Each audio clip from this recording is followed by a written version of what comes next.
ጠፍቻለሁኝና ያው ትንሽ አማመም አድርጎኝ ነበረ። ጸበልም ነበርኩኝ ምናምን ነገር ለምን በቃ ዝም አልላትም ብዬ ዝም አልኩኝ። ማለት ያደረገችው ድርጊት እኔ በጣም አስከፍቶኛል በበኩሌ። እሱን ተከራይቼ እንትን እያልኩ ድንችም ይሁን ምንም ይሁን አሁን ክረምትን ስለሆነ ድንችም እንደዚህ እየቀቀልኩኝ ቡና ሻይም እያልኩኝ እሱን እየሰራ 5ም 10ም እያልኩኝ ያለብኝን ዕዳ እንደምንም ብዬ እንትን ለማለት የምፈልገው። በመልካም የሚሰሩ ሚዲያዎቻቸው ላይ በመልካም የሚሰሩ ገንዘብ ሳይፈልጉ ምናምን አሉ። ነገር ግን በዛው ጥግ ደግሞ ብዙ ነገርን የሚፈልጉት አለ። ኤኬሌ ሚዲያ ብዬ እኔ ስም አላነሳም። ማለት የሰው ልጅ ችግር ላይ ሆኖ ሰው እንድራይዳ ሳይፈልግ ይኖራል ብዬ አላት። መጀመሪያ ሂጂ ገዳም ቁጭ በይ የተወሰነ ጊዜ ታዩ ንብረቱንም። አንቺ ከሞትሽ ማን ነው የሚወስደው? እሱ እኮ ነው የሚወስደው። አታውቂም እንዴ? ምንም ነገር እኮ አንቺ ያልገባሽ ጉዳይ አለ። ልጅ የለሽ እዚህ የሚወርሰው ልጅ ከቤተሰብ አተሻል፣ ከንብረት አተሻል። ከዛ በኋላ ህይወትሽን ታጫለሽ ነው ወቂ። ከዚህም በኋላ አስባ መኖር ያለባትን ህይወት ነው። አለበለዚያ እኔ ከዚህም በኋላ አልመክራትም። ምንም ነገር ነው ማልዳት። እውነቴን ነው የምላችሁ። ምክንያቱም በቃ ተመስገን ጥሩ እንቅልፍ ወሰደኝ። እንደዚህ ረፍት ናፍቃል በፈጣሪ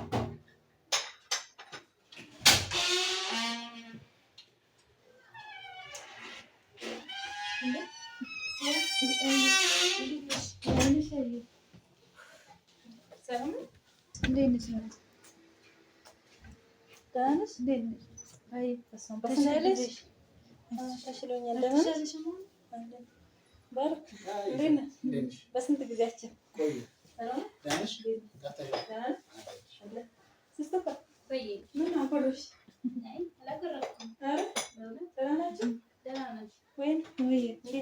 እግዚአብሔር ሰላም ነው። በብርድ አልኩኝ። ናፈቅሽኝ። ሰላም መጣሽ? አይ አንቺማ ባለፈው እኮ ስደውልልሽ አልመጣም አልሽኝ። ምን ላድርግ ብለሽ ነው? ከምረ ስንት ጊዜ ነው ቪዲዮ ራሱ ሰርቼ አላውቅም እኮ። ሰላም ውድ ቤተሰብ እንዴት ናችሁ? ደህና ናቸው? እግዚአብሔር ይመስገን እኔ በጣም ደህና ነኝ። ረጅም ጊዜ እግዚአብሔርን 15 ቀን ምናምን አይሆነኝም። ወደ ወሬ ተጋለች። አንድ ወር ነው የሆነብኝ እኔ በእውነት ቆይቻለሁኝ። ውድ ቤተሰብ መጥቼ አላውቅም፣ ጠፍቻለሁኝና ያው ትንሽ አማመም አድርጎኝ ነበረ። ጸበልም ነበርኩኝ ምናምን ነገር። አሁን ሰሞኑን ነው ገና ወደ ቤት የተመለስኩኝ። እሷም ደግሞ ያው እንዳያችሁ እኔም እንደናንተ በሚዲያ ነው ያየሁት። በነገራችን ላይ ሄዳ ቤት እንትን ስትል ነበረ እና እኔ እንደውም መጀመሪያ እውነት ላላናግራት ነበር፣ ግን ትላንትና በስልክ ብዙ ነገር ስላወራ በቃ አለ አይደል እንደ አራዳ ለምን በቃ ዝም አልላትም ብዬ ዝም አልኩኝ። ማለት ያደረገችው ድርጊት እኔ በጣም አስከፍቶኛል በበኩሌ። ማለት ለአንቺ የተናገርኩሽን ለእነሱም መናገር ግዴታ ስለሆነ ማለት አልፈልግም ብላ ኦልሬዲ ትታወታለች። እንግዲህ መቼም ካሜራ የተደቀነው ልናወራ ነው አይደል? ትታወታለች። ተመልሳ ሄዳ እንደዛ መሆኑ እጅግ በጣም ነው ያሳፈረኝ። እጅግ በጣም ነው የተናደድኩት የእውነት። ማለት እኔ በወቅቱ ቪዲዮ ሲለቀቅ ኔትወርክ የሌለበት ቦታም ስለነበርኩኝ አላየሁትም እውነት ለመናገር። እንደናንተ እንደማንኛውም ሰው በቃ ቪዲዮ ተለቆ ምናምን ቆይቶ ነው ያየሁት። ከተመለስኩኝ በኋላ አስከፍቶኛል። ለምን በቃ ቆፍጣና መሆን ነበረባት። ቆፍጠን ብላ መጠየቅ ያለባትን ነገር በውጭ ሆና ነው መጠየቅ የነበረባት እንጂ እዛ ቦታ ላይ ሄዳ እንደዛ ና ዱላ ና ቅመስ ና ተያዝ ማለት የለብሽም። የእውነቴን ነው የምልሽ። በጣም ነው ያዘንኩት። ግራ ሲገባኝ ነው። ከዚህም ከእንጀራዬም እንትን አልኩኝ። ይሄ ሰው የሆነ ምሳሌ ሸጉጣለሁ ቢመታሽስ የሆነ ነገር ቢያደርግሽስ? የእውነቴን ነው የምልሽ። እኔ አላየሁትም ስትሄጂ። አንድ ያየ ሰው የለም። የት ሄደች ተብለው የምትጠይቅ ነው። ፈጣሪ ስለሚወድሽ ነው። በዚህ እኔ በነገራችን ላይ ተስፋ ቆርጬ ነው የሄድኩት። እግዚአብሔርን ቢገለኝም ይግደለኝ ብዬ ነው የሄድኩት። አይ ወይ ነው ቢያንስ ማለት ነው የእውነት ውድ ቤተሰብ። እኔ ማለት ለእናንተ ማለት የምፈልገው እናንተ መልካም እና ደጋግ ኢትዮጵያኖች አላችሁ። እግዚአብሔርን እሷን ለመርዳት በቃ መንገድ ያጣችሁ ወይንም ደግሞ በቃ አልመች ብሏችሁ ላይክ እንዴት ነው እሷ በቃ ያን ነገር እንድታረጉ ያልፈቀደችላችሁ አላችሁ። ምን እናግዝሽ ብትሏትና እንደዚህ ብላ እንኳን በግልጽ ብትነግራችሁ በብዙ ነገር የምታግዟት አላችሁና በእንደዚህ አይነት መንገድ እንኳን ብትመጣ መልካም ነበረ። ይሄ መክሰስም ካለባት አሁን የብዙ ነገር እጥረት አለ እውነት ለመናገር ማለት ነው። ክስም ይሄ ስም ዝውውር ምንም አገራችን አሁን ላይ ቃል በቃል ይሄ አይደለም፣ ግን አለ ገንዘብ የምትንቀሳቀሱበት አይደለም። ሜቢ እንደዛ አይነት ችግር አለ፣ የታወቀ ነው። ግን እኔ እንደኔ ሀሳብ እኔ ጋር አትሁን፣ እኔ ጋር ከሆነች ለእኔም ሪስክ ነው እውነቱን ስነግራቸው ማለት ነው። አሁን ላይ በቃ እኔ ለምን በቃ ብዬ ደክሞኛል እግዚአብሔርን። ግን ቢያንስ ራሷን ድብቅ አድርጋ ካሜራ ላይ ምንም ሳትል የሆነ ቦታ ቁጭ ብላ ይሄንን ክስ ጀምራ በዛም በዚህም እናንተንም በቃ መርዳት ካለባቸው እየረዳችኋት በቃ የሆነ ደረጃ መድረስ አለባት። እናንተም ሁሌ ለምን ይሄ ነገር እንዲሆናል ብላችሁ መናገር የለባቸውም። በሷ ህይወት መናደድ የለባቸውም። ማንም ሰው እኮ ግዴታ የለበትም። ይሄ የእሷ ህይወት ነው። የራሷ ህይወት እስከሆነ ድረስ ማንም ሰው መጨነቅ የለበትም። የእውነቴን ነው የምላችሁ። እና እኔ በጣም ነው የተናደድኩት፣ በጣም ከምላቸው ላይ በቃ እንደ ጤና የላትም እንደ ምን ልሆን ብላ ነው የሄደችው አልኩኝ። ከዛ ደግሞ ይባስ ብሎ ጭራሽ ራሴን ላጠፋ ነው ምናምን ነገር ገመድ ይዞ እንዴ! ምንድነው እየሆነ ያለው? የሰው ልጅ እኮ በመልካም ተሳስቦ አብሮ መኖር ካልቻለ በመልካም ደግሞ ተሳስቦ መለያት ይቻላል። እግዚአብሔር ምስክር፣ እኔ በዛ አምናለሁ። ምክንያቱም አንድ ሰው ህይወቱን አጣጥሞ መኖር ካልቻለ እንደ ሸንኮራ መጦ ወዙን ከተፋ ማለት ነው እግዚአብሔርን። ከዛ ደግሞ አጣጥሞ ለብቻ የመኖር ደግሞ መብት አለው እግዚአብሔርን። ስለዚህ ያለውን ንብረት ተካፍሎ በሰላም መኖር ይቻላል። እሷም ተከራየችም የትም ሄደችም ምንም አለች የሆነ ብቻ የሆነ ነገር አድርጎ መኖር ይቻላል። ግዴታ አይደለም አብራችሁ እየመኖር ግዴታ የለባችሁም። እሱም ራሱን የሚያስጠፋ ነገር የለም። አንቺም ደግሞ እዛ ሄደሽ የምትደበደብበት እንትን የምትይበት እንዴ! እንግዲህ ተሳስችን ያደርኩት ከሴት ጋር ምናምን ጭራሽ ይሄንን ሁሉ እያየሽ ምን ልትሆኝ ነው ሄደሽ የከፈትሽ ራሱ? በዛን ሰዓት በሽታ ላይ ብትወርቂስ ምን እንዳሉ ምን ታውቂያለሽ? ያጡት ማሰራስ ብርጋንድሽ እዚህ ደረጃ እንደዚህ ያደርጋል ብዬ ነው በጭራሽ። ለምን አትጠብቂም? ለምን ከዚህ ፊት ምንድን ነው የጠበቀሽ? ምን ጠብቀሽ ነው የሄድሽ? እንግዲህ ያው ስንት ቦታ ወስደሽናል። አንቺ ገዳም የቀረሽ የለም፣ ጸበል ወስደሽናል። በቃ መቼም የተስተካከለ ብዬ ነው ያን ያመንኩት። ድጋሚ ያን ስህተት የሚሰራ መሰለኝ። አይ ቆይ ግን ወይ እግዚአብሔርን እኔ ያንቺ ራሱ አስተሳሰብ ማለት ነው በጣም ግራ እየገባኝ ነው አሁን ላይ። እንዴት ብትይ ምን እሱ ጥሩ ሆኖ ቤቱ ቆጆ ይዞ ምናምን ብጠብቅሽ የኔ ሚስት ምናምን ብልሽ ልትቀሪ ነበር? ልትኖሪ ነበር ከሱ ጋር? ይሄን ብቻ ንገሪኝ። እንደዛም እንዴት ነው የምኖረው? አይ ታዲያ ምን ልትሆኚ ነው የሄድሽው? እኔ እኮ ያንቺ ራሱ እኮ ገርሞኛል። ምን ልትሰሪ እንደሄድሽ እውነት በቃ የለፋሁበት ልፋት ያሳዘነኝ። በቃ እንዴ ልፋትሽንማ ቢሆን እኮ መጀመሪያ ቤት ውስጥ ሆነሽ እኮ እየከሰሽ መጠየቅ ትችይ ነበር። ትተሽወተሻል እኮ ኦልሬዲ። ምንም ቢያደርግ እኮ ምንም ነገር መጠየቅ መብት የለሽም። ሲቀጥል ደግሞ ፈልገሽው እንደሄድሽ ነው የሚሰማው። ይሄ ሰው ፈልገሽው እሱን ብለሽ እንደሄድሽ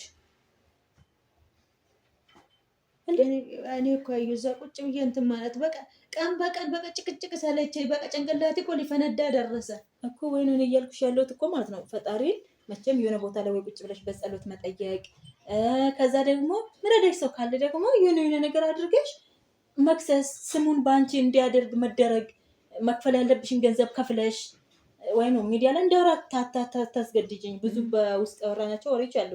ያንን ነገር ማስተካከል እንጂ አሁን ብድግ ብለሽ እዛ ቤቱ ስትሄጂ ምን ጎትቶ አስወጣሽ? ደስ አለሽ? ምንድነው የተሰማሽ? እሱ ግን በቃ በሙሉ ልብ አየሻ፣ ቤቱ የኔ ነው የማለት አክል ነው የተሰማው። አንቺ ተቃጥለሽ ባመጣሽ ማለት ነው።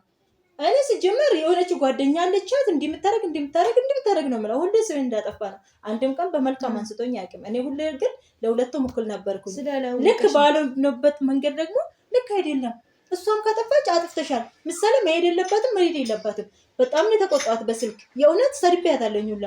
ታላቄ ናት፣ ላከብራት ይገባል። ግን ድርጊቷ ስላናደደኝ በቃ መናገር ያለብኝን እንደ ቤተሰብ በጣም ተናግሬያታለሁ። ማድረግ የለባትማ ወታለች እኮ ኦልሬዲ። እንዴ እኔ ካርታው እኔ ጋር ነው ያለው። ምንም ያመጣ ነገር የለም። የቀመት ታዩ ተከራይ ቆርቆሮ በቆርቆሮ በቃ ኑሪ፣ የሆነ ሰላማዊ ህይወት ገዳም እየተመላለሽ ምን እያልሽ ኑሪ። ታዩ በቃ እሱን ነው ወይስ? እኔ እኮ ግራ ገባኝ ቤተሰብ። ወይ የምትወጂው ከሆነ በቃ ችለሽ ኑሪ። እንደዛ መቼ እኔ እንደዛም አልፈልግም። እግዚአብሔር እንደዛ አይደለም ፈልገው። እኔ አንተ ቆይ ቢያንስ አንተ ተጋተ ከሷ ጋር የምትሄደው አትጂ ብላ ከለከላትም እንዴ? ምን ልትሆን ነው የሄድከው አንተ ራስህ? አስተማማት አለመከተል ነው። ለምን ትከተላታለህ? አልሄድም ምን ያትላትም እንዴ? እየጎተተ እያጋጨ ከሚያስወጣት እዛ ሄዳ በጣም ነው ደም የፈላ። በዚህ ካስታወስኩት አሁን ራሱ ያመኛል። የእውነቴን ነው የምልሽ። አይ የክሱንም ቢሆን አንቺ ታውቂያለሽ። የዛሬ 2 ዓመት ምን አክል ያለሽ ሌላው ቀርቶ በምን ተበላሽ? የአንገት አንድ ወርቅ የአንገት ላይ ልጅ ሰንሰለት እንኳን የሸጥኩ ነኝ እኮ ገንዘቤን ዝም ብዬ በቤዳ ተበልቼ። እሱ እንደዚህ ነው ምንትሴ ነው እያለ ፍርድ ቤት አይተሻል። ስንት ቀን ሙሉ እንደተመላለሰ አንቺ መከራችን እንዳየሽ ወይን እሱን እኮ አውቃለሁ፣ ግን እሱን ደግሞ በምን መንገድ እንደመስተካከል ህግ አሁን ላይ በምን እየሰራ እንዴት እየሰራ እንደሆነ እኮ አውርተናል። አሁን ሚዲያ ላይ እዚህ ጋር እንዲህ ነው ብዬ አልልሽም። ያንን ደግሞ እንደዚህ አድርገን እናስተካክል ብዬሻለሁኝ እኔ አሁንም በዚህ ማለት ነው። አንቺ ቆፍጣናና ጠንካራ ሴት ብትሆኝ እኔ እኮ ከጎንሽ ነኝ። አሁን ግን በዚህ ሁኔታሽ እንዴት ነው እኔ ከአንቺ ጋር መቆም የምችለው? አሁን ደግሞ እዚህ መጣሽ ቪዲዮ ሰራሽ፣ በቃ እዚህ ናት ብሎ ነገ ጠዋት ደግሞ ይመጣል። አንቺ ግን ቆፍጣና ብትሆኝ ምንም አባቱ አያመጣም፣ ምንም ማለት ነው። እስኪ ምንድን ነው የሚያደርገው? ምን ሌላ ካርታ ሊያወጣበት ነው ይሄን ቤት ወይስ ምን ሊያደርግ ነው? ስታስቢ መሸጥ አይችልም፣ መለወጥ አይችልም። ፈጣሪ ሲወደኝ የሰውንም ገንዘብ ላይ ስከምር እንግዲህ እኔ ይሄንንም አስቤ አይደለም እምነት አይኖራችሁ ምናምን ነገር ብዬ አይደለም። እኔ ለምክንያት ነው እዚህ ጋር ከምትጣሉበት ብዬ ያመጣሁት። ግን ደግሞ ለካ ስለራሴ ነው ይሄ አሁን ነው ነገሮች እየገቡኝ ያሉት። የእውነቴን ነው የምልሽ። ስለዚህ አሁንም አንቺ ማስተካከል ትችያለሽ። ፈጣሪን በጸሎት ጠይቂ። የማይሳካበት ምክንያት የለም። የእውነቴን ነው። እኔ ሰሞኑን ኢቭን ስለእናንተ ነው በቃ እውነት ነገሮችን እየተጨነኩኝ ጸበል ቦታ ምንም እያሰብኩኝ የእውነቴን ነው የምልሽ። ፈጣሪ ካለ ተለያይተሽ ከሌላ ጋር ተጋብተሽ ፍሬ ይሰጥሽ ይሆናል፣ አይታወቅም። የእውነቴን ነው የምልሽ። መቼም ቢሆን እኔ ይሄ ካሁን በኋላ አይ በቃ ይሄ ነገር አድርጎብሻል፣ ልክ አይደለሽም ወይ ነው እምልሽ። እኔ እሱንም አልፈልግም፣ ሌላም ወንድ አልፈልግም። እኔ ትዳር ውስጥ ድጋሚ ገባሁ ማለት በቃ ራሴን እያወቅሁ እሳት ውስጥ እንደመነከር ነው። ብቻ ከዚህ በሰላም ተለያይ፣ ንብረትሽን ተቀበይ። መጀመሪያ በቃ የሆነ ብቻ የሆነ ማድረግ ያለብሽን ነገር በስቴፕ አስቢ። መጀመሪያ ሂጂ ገዳም ቁጭ በይ የተወሰነ ጊዜ ታዩ ንብረቱንም። አንቺ ከሞትሽ ማን ነው የሚወስደው? እሱ እኮ ነው የሚወስደው። አታውቂም እንዴ? ምንም ነገር እኮ አንቺ ያልገባሽ ጉዳይ አለ። ልጅ የለሽ እዚህ የሚወርሰው ልጅ። ቤተሰብ አተሻል፣ ከንብረት አተሻል። ከዛ በኋላ ህይወትሽን ታጫለሽ። ነው ወቂ ሀቅ ነው የምነግርሽ፣ ቃል በቃል ማለት ነው። አዎ ወይ ነው እኔ ሰይጣን ያጣላችሁ ምን ያጣላችሁ? አሁን ላይ የእውነቴን ነው የምልሽ፣ ለአንቺ መልካም አስተሳሰብ እንደሌለው ነው የምነግርሽ። እንቅጫም ማለት ነው። ወደጂው ምንም በይ፣ እኔ ራስሽ ጉዳይ ምንም ማድረግ አልችልም። እኔ እየመሰለኝን ከመናገር ውጭ ነገ ከነገ ወዲያ እንዲህ ብያት ቢሆን ከማለት ማለት ነው። እኔ አሁን በአንድ ልብስ አሁን አንድ ሳምንት መቀመጥሽ ራሱ ይሄ ክፋት ጥግ ነው። የእውነቴን ነው የምልሽ። አትመጭም፣ ልብስ አለሽ እዚህ። አሁን እንግዲህ ዛሬ ይኸው ሳይሽዋ ብለሻል። እዚህ ታጥቤ ነው እኮ ይሁና እኮ ልብስ ነበረሽ እኮ እዚህ። እኔ የለሁም እና መጥተሽ አትቀይሪም። እኔ በእውነት እንደዚያ ክፋት ምንም አስቤ አይደለም። መልሼ አንቺን እዚህ ድጋሚ አይቶ መጥቶ እንዳይረብሽሽ ብዬ ነው። ያማል በጣም ለዛ ብዬ ነው እንጂ እኔ ምን እንደምን አላውቅም። እውነት የኔም ባይኖር እኮ አንቺን የምለብስ ሰው ነኝ እኮ። ምን ያድርግሽ? ግራ ግብት ነው ያለኝ እኮ። አሁን ምን ትሳጥ አይደል እንዴ? መልሼ አንቺ ጋር የመጣሁት አሁን ቢሆን እኮ እኔ እኮ አትምጪ ያልኩሽ ቀንም እኮ የለም። አንቺ በቃ ላይ ከዛ መቼም ወደ እሷ አልሄድም ምናምን ብለሽ ደግሞ ቪዲዮ ስትለቂ ጭራሽ በቃ እንዴ ምን እየሆነች ነው? ምክንያቱም ሰለቸኝ አላልኩም፣ አትምጭብኝ አላልኩሽም። የእውነቴን ነው የምልሽ። ገብቶኛል። ግን አሁንም ቢሆን እኔ አንቺ ጋር ልቀመጥ ሳይሆን የመጣሁት ላማክርሽ የመጣሁበት ነገር ቢኖር እንደዚህ ትንሽዬ ቤት ነገር ፈልጊልኝ። ምን ተከራይተሽ ልትኖሪ? እሱን ተከራይቼ እንትን እያልኩ ድንችም ይሁን ምንም ይሁን አሁን ክረምትን ስለሆነ ድንችም እንደዚህ እየቀቀልኩኝ ቡና ሻይም እያልኩኝ እሱን እየሰራ 5ም 10ም እያልኩኝ ያለብኝን ዕዳ እንደምንም ብዬ እንትን ለማለት ነው የምፈልገው። በቃ እሱ የማያገኝ እንትን የማይልበት ቦታ ማለት ነው። ጎን በጎን ክሴን አካሄዳለሁ። ይሄንን ነው የምፈልገው። ያው ማንም ይሻልሻል። ይሄንን ነው የምልሽ። እኔም የምመክርሽ ይሄንን ነው። እዛ ሄደሽ በጉልበት ናውጣ ናግባ ከምትይው በሰላም እያደርሽ በሰላም እየኖርሽ ቀስ እያልሽ በህግ በቃ ነገሮችን ብትጨርሽ ነው ብዬ ነው የምመክርሽ። የእውነት ይሄ ጥሩ ሀሳብ ነው። እንኳን ወደ ራስሽ ተመለሽ ይሻላል። በመርዳት በኩል ደግሞ የሆነች እናት ማለት ነው ልታግዘኝ ትፈልግ ነበር እና ይሄ ማነው ፍላኦር ምናምን የሚባል ሰውዬ ሚዲያ ላይ እንትን የሚታይ ሰውዬ ማለት ነው። ከዛ አናግሪው አለችኝ። በነገራችን ላይ በዚህ እንትን ለማለት ፈልጌ ነው። ያ ፍላወር የሚባለው ሰውዬ እንትን አላትና መጀመሪያ 800,000 አስገቢ ያለኝ አለች። እሷ በእርግጥ ሚዲያ ላይ እንዳወራ ፈልጋ አይደለም።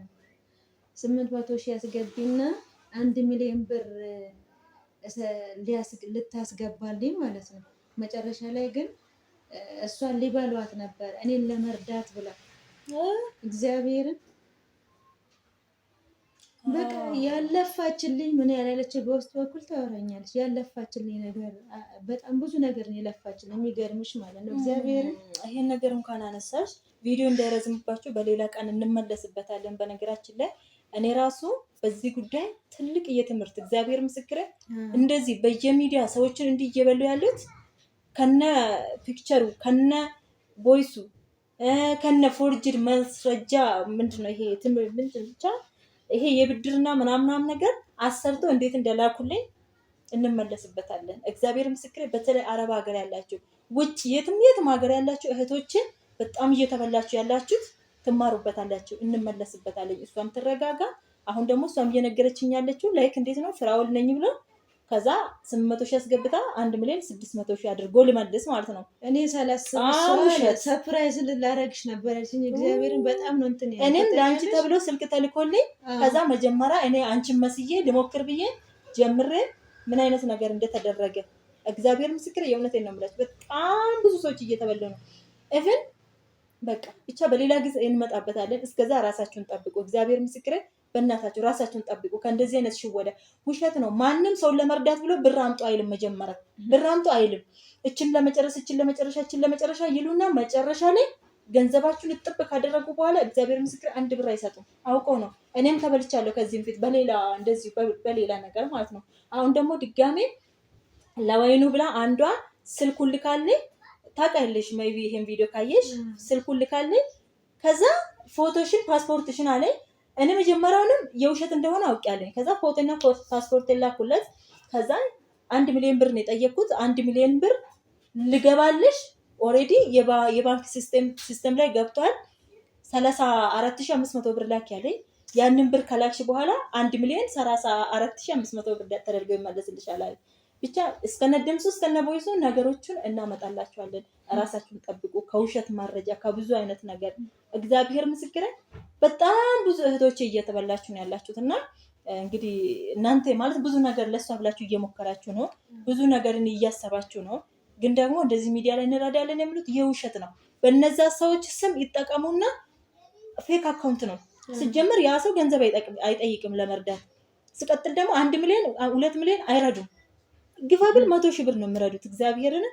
ስለዚህ ሁላችሁም ለሷ የምታስቡላት እግዚአብሔር ስጣችሁ። እግዚአብሔር እናንተን እንጠብቃችሁ። በደንብ እስከነ ቮይሱ አምጥተን እናንተን እናስተምራችኋለን። ያው የማያምኑ ስላሉ በነገራችን ላይ በዋትስአፕ ብዙ ሰው ያወራኛል። እኔ ብዙም በቃ ጭንቅላቴ ስለሚጨነቅ በቃ ስሰማ እንትን ስለሚለኝ ብዙንም እንትን አይደለም በነገራችን ላይ እና ለምን ትላልቅ ሚዲያ ላይ አትቀርቢም? ለምን ትልቅ ሚዲያ ላይ አትቀርቢም አሉኝ። ያው ታውቂያለሽ ትላልቅ ሚዲያዎች ምን ያክል እንትን እንደሚሉ። ስለሱ ምን መጣበታል ማለት መልካም በመልካም የሚሰሩ ሚዲያዎቻቸው ላይ በመልካም የሚሰሩ ገንዘብ ሳይፈልጉ ምናምን አሉ። ነገር ግን በዛው ጥግ ደግሞ ብዙ ነገርን የሚፈልጉት አለ። ሚዲያ ብዬ እኔ ስም አላነሳም። ማለት የሰው ልጅ ችግር ላይ ሆኖ ሰው እንዲረዳ ሳይፈልግ ይኖራል ብዬ አላስብም። እኔ ከዚህም ፊት ብዙ ሚዲያ ጠይቄያለሁ። እናንተ እንደምትሉት ብቻ እናንተ ሚዲያ ላይ የምታዩትና ከጀርባ አንድ አይደለም፣ ሁሉም አንድ አይደለም ብያለሁ። እዚህ የምታየውና ውጭ እኔ ራሱ እንደዛ ሁኜ እንትን እል ነበረ። ውጭ ሁኜ እዚህ ሚዲያ እንደዚህ ብሎ ምናምን እል ነበረ። ግን እዛ የምናየውና እዚህ መተን የምናየው በፍጹም አይገናኝም። ውድ ቤተሰቦቼ ብቻ ያም ሆነ ይሄም ሆነ ማለት ለሷ ብላችሁ ነው የምታስቡ፣ ለሷ ብላችሁ ነው የምትጨነቁ። እግዚአብሔር ያክብርልን፣ እግዚአብሔር ይጠብቅልን። እሷም ደግሞ ትልቅ ሰው ናት። ከዚህም በኋላ አስባ መኖር ያለባትን ህይወት ነው። አለበለዚያ እኔ ከዚህም በኋላ አልመክራትም። ምንም ነገር ነው ማልዳት። እውነቴን ነው የምላቸው። ምክንያቱም በቃ ምርር ስልችት ብሎኛል እና ውድ ቤተሰብ በእውነት እንወዳቸዋለን፣ እናከብራቸዋለን። እኔ ሲስተር አለች ስትለኝ አላመንኩም ነበር። አጋጣሚ የሆነ ትእዛዝ ላደርስ ሄጄ ነበረ። ስመጣ አገኘኋት። ደስ ብሎኛል ስለመጣች። እናንተንም እግዚአብሔር ያክብርልን። የእውነት ሰላም ሁኑ።